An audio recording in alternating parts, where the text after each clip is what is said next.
Assalamualaikum warahmatullahi wabarakatuh. Alhamdulillahilladzi khalaqal mauta wal hayata liyabluwakum ayyukum ahsanu amala.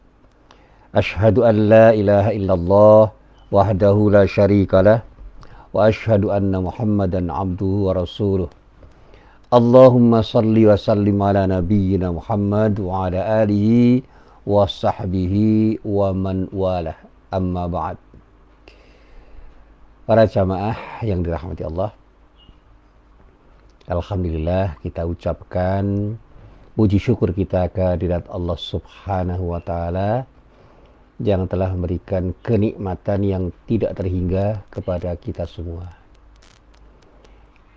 Adalah kita syukuri semua kenikmatan yang telah diberikan oleh Allah pada diri kita, dengan harapan mudah-mudahan Allah berkenan untuk memberikan tambahan kenikmatan pada diri kita, minimal kalau tidak ditambahkan secara kuantitatif, secara kualitatif, kenikmatan-kenikmatan yang telah diberikan oleh Allah pada diri kita itu benar-benar memberikan manfaat pada diri kita, bukan hanya untuk diri kita sendiri, tetapi juga untuk setiap orang yang berinteraksi dengan diri kita, dan insya Allah juga memberikan manfaatan dalam pengertian yang utuh fid dunya wal akhirah. Amin. Para jamaah yang dirahmati Allah, saya teringat betul ketika saya menulis sebuah tulisan tentang al-adalah fil Quran, keadilan di dalam Quran, atau tepatnya kalau diterjemahkan ya keadilan dalam perspektif Al-Quran. Kenapa saya ingin mencari makna keadilan dalam Al-Quran itu? Karena kata adil itu seringkali diperbincangkan dalam sebuah perbincangan yang sangat luas, dan kemudian pemaknaannya menjadi bermacam-macam. Bahkan saya telah membaca sebuah tulisan tentang keadilan yang dikutip dari gagasan yang pernah disampaikan oleh John Rawls, seorang filosof barat yang gagasannya itu sampai hari ini itu menjadi sebuah gagasan yang banyak dirujuk oleh orang untuk memahami prinsip keadilan. Ada 4 tulisan yang pernah saya baca tentang keadilan dalam perspektif yang digali dari pemikiran John Rawls itu. Dan ada satu buku yang pernah saya baca tentang keadilan dalam perspektif Al-Quran yang ditulis oleh Sayyid Qutb. Nah, ternyata memang yang namanya keadilan itu adalah sesuatu yang sifatnya universal. Semua orang dimanapun dan kapanpun memerlukan. Dan prinsip keadilan itu bermuara pada sesuatu yang sifatnya proporsional. Dalam bahasa yang sederhana, orang yang adil itu orang yang bersikap proporsional. Orang yang adil itu adalah orang yang bisa meletakkan sesuatu pada tempatnya. Orang yang adil itu adalah orang yang bisa memberikan hak pada orang yang berhak, termasuk pada dirinya. Orang yang adil itu adalah orang yang bisa melakukan tindakan selaras dengan aturan-aturan yang semestinya diikuti atau ditaati. Nah, lawan kata dari keadilan itu adalah zulm, kezaliman. Sehingga orang yang adil itu di dalam Al-Quran sering diperlawankan dengan orang yang zalim. Al-adil, orang yang adil itu seringkali diperlawankan dengan ad-dhalim, orang yang zalim. Dan orang yang zalim itu adalah orang yang di kalam kajian tafsir dinyatakan sebagai orang yang berada dalam kegelapan, orang yang tidak menempatkan sesuatu pada tempatnya. Sehingga kata yang terkait dengan zalim atau ad-dhalimun dalam arti yang sama di dalam ayat Al-Quran sering dikaitkan dengan sikap orang kafir yang lebih memilih pada sesuatu yang gelap, tidak proporsional, tidak seharusnya, padahal Allah sudah memberikan nur cahayanya, memberikan hidayahnya, dan menuntun mereka ke arah yang paling proporsional dengan syariatnya, Sehingga orang yang zalim itu adalah orang yang anti syariat, sementara orang yang adil itu adalah yang pro syariat. Nah, ini dalam kitab tafsir dijelaskan seperti itu. Nah, sekarang ini kata-kata zalim dan adil itu menjadi sebuah kata yang sering diterjemahkan dalam pengertian yang beragam. Terkait dengan hal itu, saya mengutip sebuah ayat yang terdapat di dalam surah Ali Imran, tepatnya pada ayat 57. Di dalam ayat itu Allah berfirman, A'udzubillahi minasyaitonirrajim. Wa ammal ladzina amanu wa 'amilus solihati fayaffihim ujurahum wallahu la yuhibbudz dzalimin. Orang-orang yang beriman dan mengerjakan amal saleh, maka Allah akan memberikan kepada mereka dengan sempurna pahala amalan-amalan mereka itu, dan Allah tidak menyukai orang-orang yang zalim. Nah, sehingga orang yang beriman dan mengerjakan amal saleh itu disebut orang yang adil karena mereka telah melakukan tindakan yang tepat untuk berbuat sesuatu berdasarkan aturan Allah. Sementara orang yang tidak beriman dan tidak mau beramal soleh disebut orang yang zalim. Orang yang beriman akan mendapatkan pahala yang sempurna dari Allah, sementara orang yang zalim tidak akan mendapatkan pahala dari Allah Subhanahu wa taala, bahkan berkemungkinan untuk mendapatkan siksa atau adab dari Allah Subhanahu wa taala. Para jamaah yang dirahmati Allah, kata zalim yang sejak awal saya katakan selalu dikaitkan dengan orang yang melakukan tindakan tidak proporsional. Artinya semua tindakan yang tidak proporsional itulah disebut tindakan yang zalim. Orang bisa berbuat sewenang-wenang, orang bisa berbuat sesuatu dengan penuh aniaya, orang bisa berbuat sesuatu dengan tidak memperhatikan hak orang. Orang bisa menjadi sangat otoriter, orang bisa menjadi egois, orang bisa menjadi seseorang yang tidak mau mengerti hak-hak orang lain. Sehingga dia punya tindakan yang sewenang-wenang, yang penting tindakan itu menyenangkan dirinya, itu juga disebut sebagai orang yang zalim. Karena dia telah meletakkan sesuatu bukan pada tempatnya atau tidak meletakkan sesuatu pada tempatnya. Para jamaah yang dirahmati Allah, ada kajian tafsir yang sangat menarik di dalam soal zalim ini. Satu saat saya mencoba untuk mengkaji dengan seksama. Kata zulm atau zulmah itu seringkali juga dilawankan dengan an-nur. Jadi kalau kita bicara zulumat, itu terkait dengan nur. Sehingga ketika dikatakan adlamal lail, artinya malam yang gelap, adlamal qaum, itu dikatakan kaum itu memasuki kegelapan. Allah berfirman misalnya di dalam surat Yasin ayat 37, wa ayatul lahumul lailu naslahu minhun nahara fa'idahum mudlimun. Suatu tanda kekuasaan Allah yang besar bagi mereka adalah malam. Dari malam itu adalah tanda kekuasaan Allah yang besar. Kami menanggalkan siang dari malam itu sehingga serta-merta mereka berada dalam kegelapan. Jadi ketika siang itu habis, maka malam datang, mereka dalam kegelapan. Artinya apa? Tidak mendapatkan cahaya. Itu metafor. Nah, orang yang berada dalam kezaliman itu adalah orang yang berada dalam kegelapan, karena itu dia tidak akan bisa berjalan dengan baik.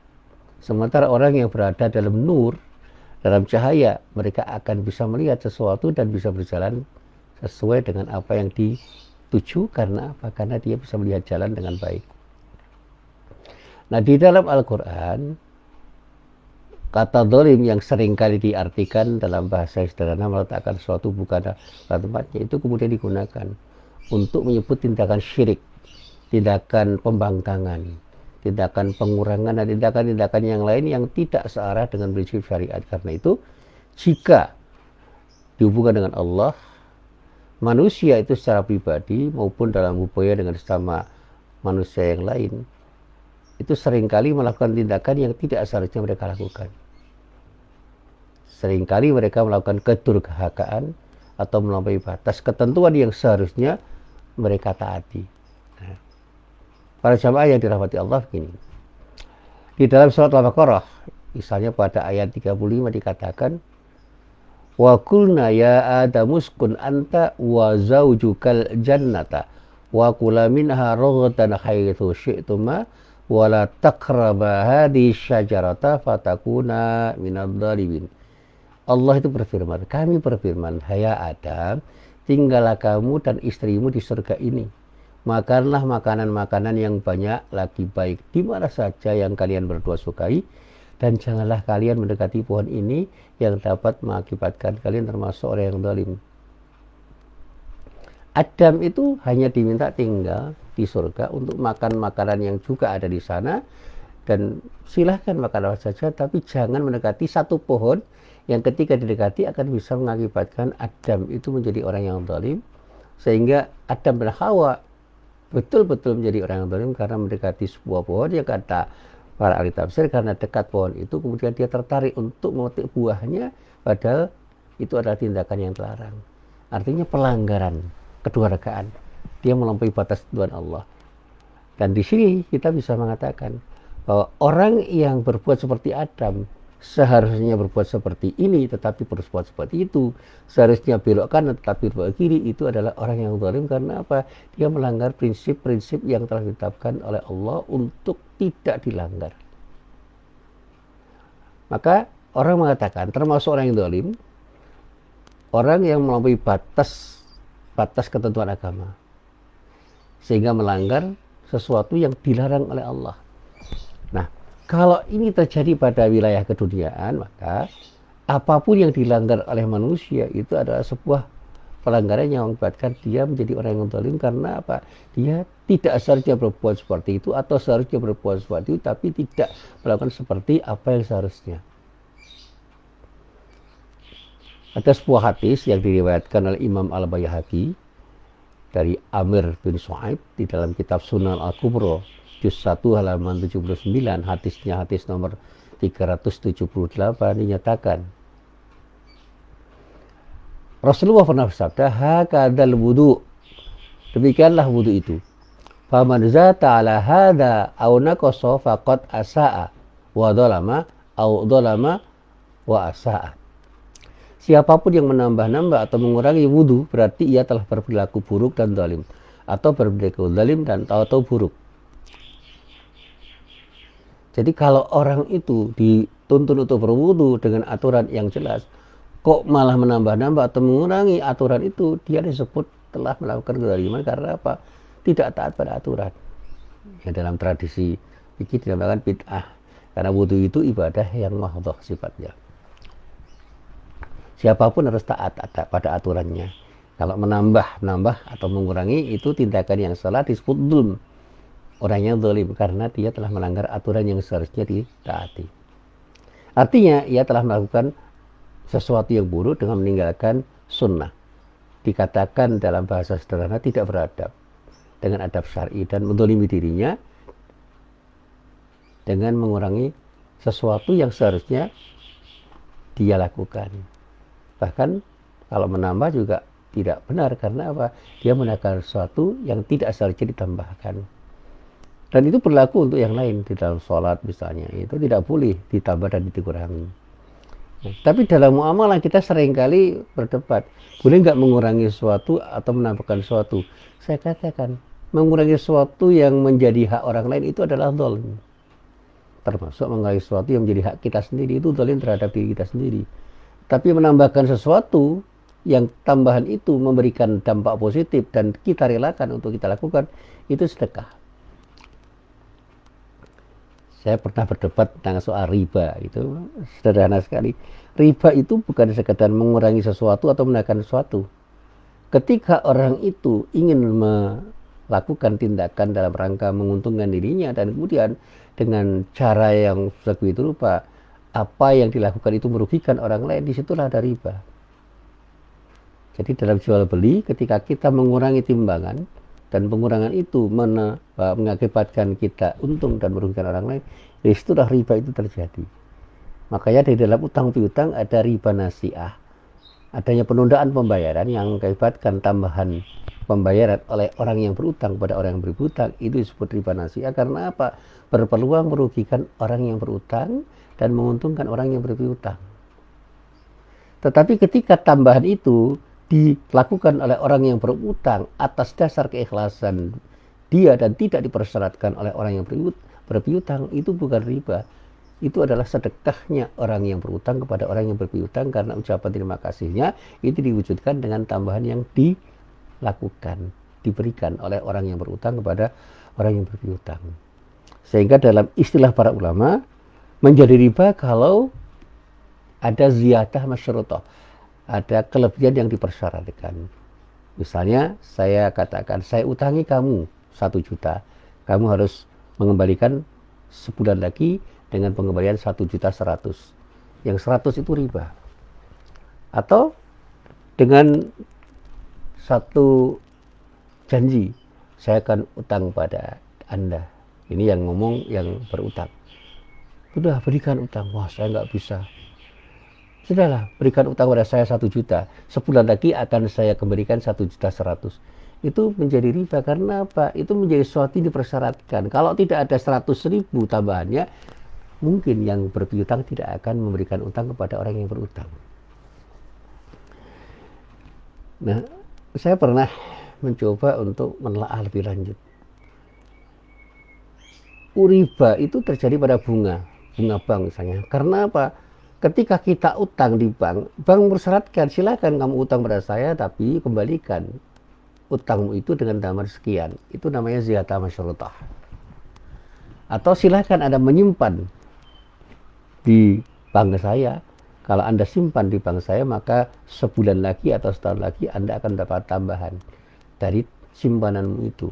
Tanpa saya harus tahu apakah bank itu beruntung atau tidak dengan simpanan yang saya berikan itu. Karena bank biasanya kemudian bisa berinvestasi melalui pihak-pihak ketiga untuk dikembangkan dana-dana yang saya simpan itu menjadi sesuatu yang bermanfaat, dan manfaat itu kembali kepada bank dan diri saya dengan prinsip bagi hasil.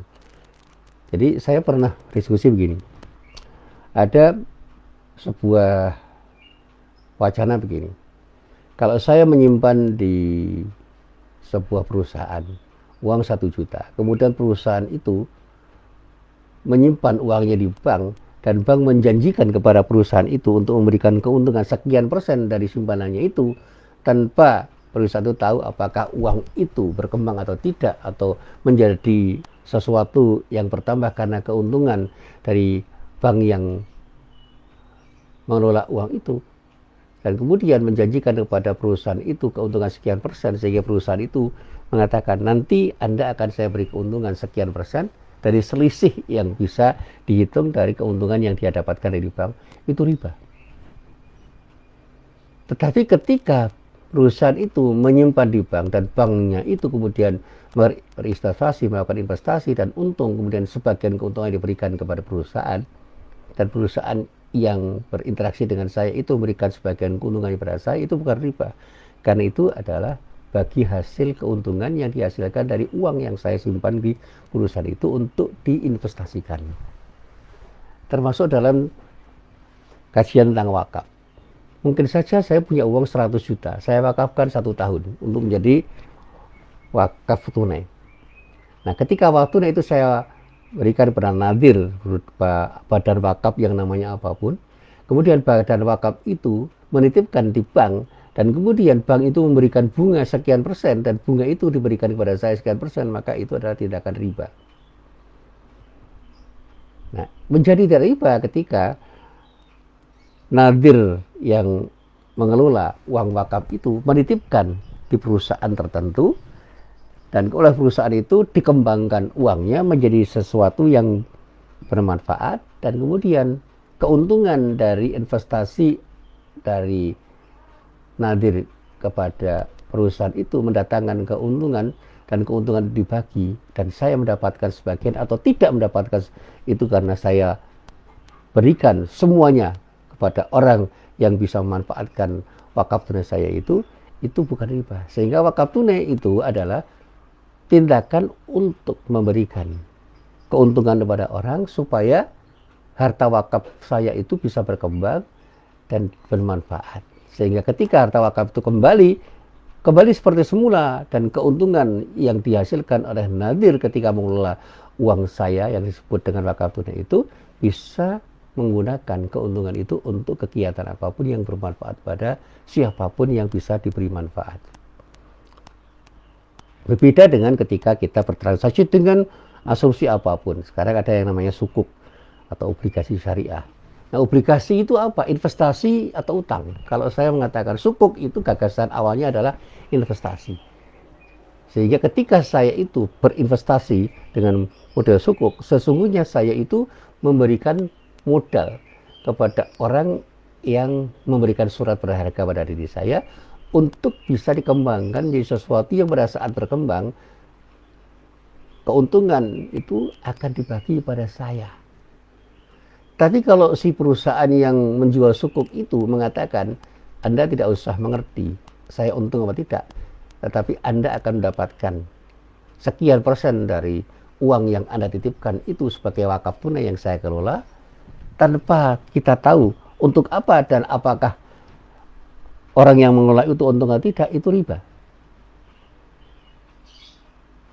Sehingga ketika wakaf itu kemudian dikaitkan dengan sukuk, dan kemudian dikatakan bahwa akibat dari sukuk itu orang yang berwakaf itu bisa memberikan keuntungan kepada nadir, dan nadir bisa mendapatkan keuntungan dari pihak ketiga yang mengelola harta wakaf itu, perlu ditelaah lebih lanjut. Jangan-jangan itu adalah bagian dari kezaliman yang pada saatnya bermuara pada riba. Nah, para jamaah yang dirahmati Allah, kezaliman yang lain itu yang disebut kemusyrikan, karena pada saatnya memang musyrikan itu adalah disebut kezaliman yang besar, dzulmun adzim. Kemudian di samping itu ada kezaliman yang lain ketika kita mengurangi timbangan atau takaran. Nah, di dalam surat Al-Kahfi ayat 33 dikatakan, kiltal jannataini atat ukulaha walam tadlim minhu syai'a wa fajjarna khilalahuma nahra. Kedua buah kebun itu menghasilkan buahnya, dan kebun itu tiada kurang buahnya sedikit pun, dan kami alirkan sungai di celah-celah kedua kebun itu. Itu adalah sebuah ayat yang menyatakan bahwa disitulah kezaliman itu berarti pengurangan. Jadi jangan pernah Anda mengurangi sedikit pun. Allah juga berfirman di dalam surat Al-Baqarah ayat 57. Dikatakan di dalam ayat itu dengan bahasa yang indah. Wa dhallalna 'alaikumul ghamama wa anzalna 'alaikumul manna wassalwa kulu min thayyibati ma razaqnakum wa ma dhalamuna walakin kanu anfusahum yadlimun. Dan kami naungi kamu dengan awan, dan kami turunkan kepadamu manna dan salwa. Makanlah dari makanan yang baik-baik yang telah kami berikan kepadamu, dan tidaklah mereka menganiaya kami, akan tetapi mereka lah yang menganiaya diri mereka sendiri. Nah, berkaitan dengan ayat di atas, Al-Faruq misalnya seorang ahli bahasa menyatakan bahwa maksudnya adalah mereka tidak mengurangi kami, akan tetapi mereka lah yang mengurangi diri mereka sendiri. Mereka menzalimi diri mereka sendiri, tetapi tidak menzalimi orang lain. Seringkali orang itu tidak menzalimi orang lain, tetapi justru menzalimi diri sendiri dengan tindakan-tindakan yang merugikan dirinya sendiri. Maka janganlah kita biarkan diri kita menzalimi orang lain, dan jangan kita biarkan orang lain menzalimi diri kita, termasuk jangan kita biarkan diri kita menzalimi diri kita sendiri dengan pengurangan-pengurangan yang bisa terjadi sebagai akibat dari tindakan kita yang tidak proporsional. Yang keempat, zulm itu artinya juga melanggar perintah Allah. Ya. Dan banyak ayat-ayat yang bisa kita baca. Ya. Dikatakan misalnya dalam surat Al-A'raf ayat 23, qala rabbana dhalamna anfusana wa illam taghfir lana wa tarhamna lanakunanna minal khasirin.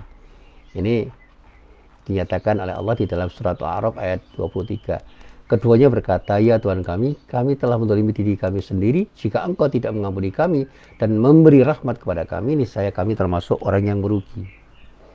Nah, ini yang dikatakan Al-Baydawi.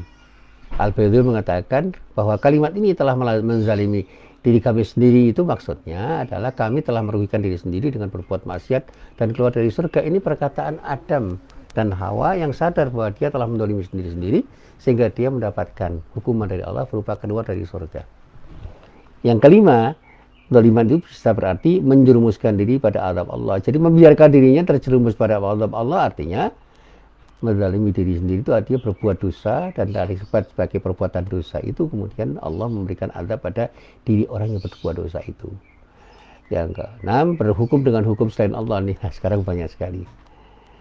Pada surat Al-Maidah ayat 45 itu seringkali dijelaskan oleh para ulama dengan penjelasan yang jelas. Wa katabna alaihim fiha anna nafsa bin nafsi wal aina bil aini wal anfa bil anfi wal udhuna bil udhuni was sinna bis sinni wal juruha qisas. Faman tasaddaqa bihi fa huwa kaffaratul lahu wa man lam yahkum bima anzalallah fa ulaika humudz zalimun. Endingnya, siapapun yang tidak memutuskan perkara menurut apa yang telah diturunkan Allah, mereka itu adalah orang yang zalim. Artinya apa? Ketika kita tidak mau berhukum dengan hukum Allah, dengan perluasan pemahaman yang bisa kita pahami untuk kita terapkan dalam kehidupan kita, sebenarnya kita sudah menzalimi diri kita sendiri dan orang lain karena tidak mau melakukan tindakan dengan ketentuan-ketentuan yang telah ditetapkan Allah. Nah, apakah kemudian di Indonesia ini semua orang yang jadi zalim karena tidak berhukum dengan Allah? Ya, tidak harus begitu. Selama ketentuan hukum yang ada di Indonesia itu tidak berseberangan dengan prinsip syariat dan bahkan bersesuaian dengan syariat, nggak ada salah. Karena apa? Perundang-undangan itu memang sesuatu yang diciptakan. Prinsip dasar syariat itu adalah memberikan nilai, menawarkan nilai, dan nilai-nilai itu yang kemudian harus diterjemahkan di aturan-aturan yang operasional. Sehingga apapun namanya, termasuk kemarin ditanya, bagaimana Pak tentang Omnibus Law? Meskipun saya belum membaca, saya katakan ya secara konseptual, kalau Omnibus Law itu ternyata isinya adalah aturan-aturan yang menyimpang dari aturan Allah, prinsip-prinsip dasar yang ada di dalam syariat, maka undang-undang itu tidak seharusnya kita taati. Tapi apakah betul aturan-aturannya menyimpang dari prinsip syariat Allah? Ya kita kaji, jangan a priori. Ya, kita jangan tergesa-gesa untuk mengatakan sesuatu itu bertentangan hanya karena tidak membaca atau hanya membaca sekilas. Ayo kita coba, kita baca, kita telaah. Ya, undang-undang yang ribuan halaman itu kita telaah dengan teliti sampai per kalimat, bahkan per kata, dan bahkan titik komanya, kata para ahli hukum itu harus dicermati karena titik koma di dalam bahasa undang-undang itu bisa memberi makna-makna tertentu, dan begitu kita salah memahami titik komanya, kita bisa salah paham. Nah, para jamaah yang dirahmati Allah, berkaitan dengan ayat-ayat yang terkait dengan bagaimana kita itu berhukum pada hukum selain hukum Allah, memang ditegaskan oleh para ulama, jangan sampai kita bersikap seperti orang kafir yang berhukum dengan hukum yang bertentangan dengan prinsip syariat Allah. Berhukumlah dengan hukum-hukum yang memang selaras dengan prinsip syariat Allah, karena pada saatnya kita akan bisa menjadi orang yang zalim karena tidak mau berhukum dengan ketentuan-ketentuan yang telah digariskan oleh Allah. Nah, para jamaah yang dirahmati Allah, apa yang saya paparkan, apa yang saya jelaskan di dalam kajian ini bukan untuk apa-apa, ini hanya untuk sharing saja. Saya hanya ingin menjelaskan konsep zulm dan adil. Yang pertama, jangan pernah kita melakukan tindakan yang tidak proporsional. Jadilah orang yang melakukan tindakan yang proporsional. Berikan hak pada siapapun sesuai dengan apa yang semestinya mereka dapatkan, termasuk hak kita sendiri. Jangan biarkan diri kita itu terdolimi orang lain, apalagi terdolimi oleh diri kita sendiri, apalagi jangan biarkan diri kita mendolimi orang lain dengan melakukan tindakan yang bisa mengurangi hak-hak mereka, dan sehingga mereka itu betul-betul menjadi orang yang terkurangi haknya karena perilaku kita. Dan inilah yang selalu saya sampaikan, jangan pernah kita melakukan tindakan yang berseberangan dengan prinsip syariat Allah. Dan Allah selalu bersikap adil terhadap hambanya, karena itu mari kita mencoba untuk bersikap adil seperti adilnya Allah terhadap hambanya, karena setiap tindakan yang dilakukan oleh manusia itu harus bermuara pada sesuatu yang bermanfaat. Jangan sampai melakukan tindakan yang bermuara pada mafsadah atau kerusakan. Inilah sesuatu yang sering kali saya sampaikan berkali-kali, tetapi ini adalah sesuatu yang sangat penting untuk kita pahami. Jangan pernah kita melakukan tindakan yang tidak bermanfaat tapi bermadarat, dan lakukan semua tindakan yang bermanfaat di dunia wal akhirah untuk diri kita, untuk siapapun yang berinteraksi dengan diri kita, termasuk ketika kita beribadah kepada Allah Subhanahu wa Ta'ala.